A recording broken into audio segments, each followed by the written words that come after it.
ওয়াযিন ফিন্নাসি বিল হজ। ইব্রাহিম কাবা ঘর বানালা, ঘরটারে ঝাড়ু দিয়ে তাওয়াফকারী, রুকুকারী, সিজদাকারী, ইতিকাফকারীদের জন্য পরিচ্ছন্ন করলা, এবার হজের জন্য আযান দাও। সাইয়েদনা ইব্রাহিম বলে, আল্লাহ এমন জায়গায় ঘর বানাতে বললেন এখানে মানুষ নাই, প্রাণী নাই, কার সামনে হজের ঘোষণা দেব, হজের আযান দেব?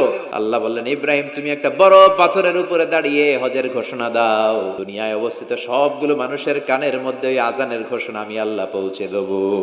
উনি দাঁড়িয়ে আযান দিলেন, ইয়া আইয়ুহান নাস ইত্তাখাযাল্লাহু বাইতান লিল হজ।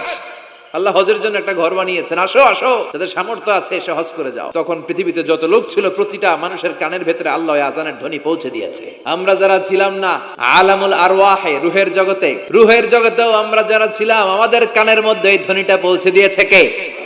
ওই রুহের জগতে থাকা অবস্থায় যারা আমরা লাব্বাইক বলে আওয়াজ করতে পেরেছি, তাদের নসিবে কাবা ঘর জিয়ারতের সুযোগ করে দিবে কে? সুবহানাল্লাহ পড়েন।